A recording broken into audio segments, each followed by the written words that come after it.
कर्नाटकात डी.के. शिवकुमार मुख्यमंत्री होण्याची शक्यता आहे किंवा ते मुख्यमंत्री होणार का असा सवाल उपस्थित झालाय।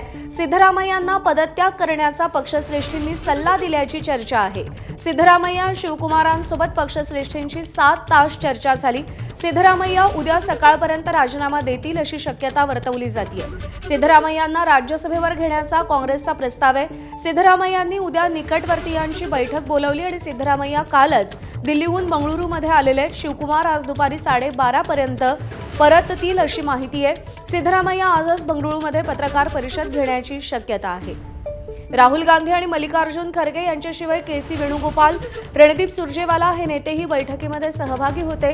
सूत्रांनी ही माहिती दिलेली असून काँग्रेसने नेतृत्व बदलाची शक्यता जाहीरपणे फेटाळली आहे। राज्यसभा आणि विधान परिषदांच्या निवडणुकांसाठी बैठका होत्या असं स्पष्टीकरण काँग्रेसने दिलेलं आहे। सोमेश कोलगे आपल्याला या सगळ्या संदर्भात अधिक अपडेट देतील। सोमेश, कर्नाटक काँग्रेसमध्ये नेमक्या काय घडामोडी घडतायत आणि भाकरी फिरवण्याची शक्यता का वर्तवली जाते?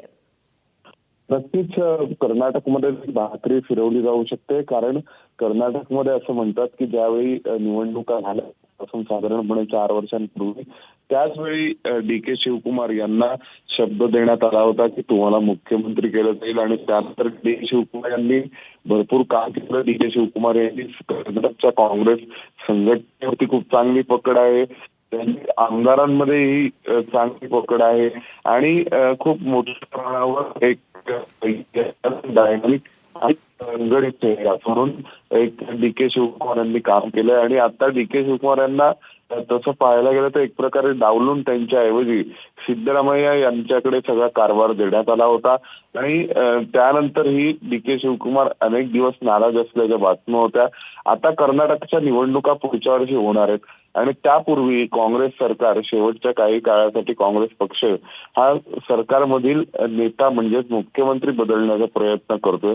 त्यामुळे हा प्रयत्न कितपत यशस्वी होणार आहे, जी फाटाफूट होईल ती थांबवण्यामध्ये काँग्रेसला यश येणार आहे का आणि पुढच्या निवडणुकांपर्यंत अजून काय काय राष्ट्रवादी काँग्रेस पक्षामध्ये घडणार आहे या सर्वच गोष्टी पाहणं औत्सुक्याचं असेल।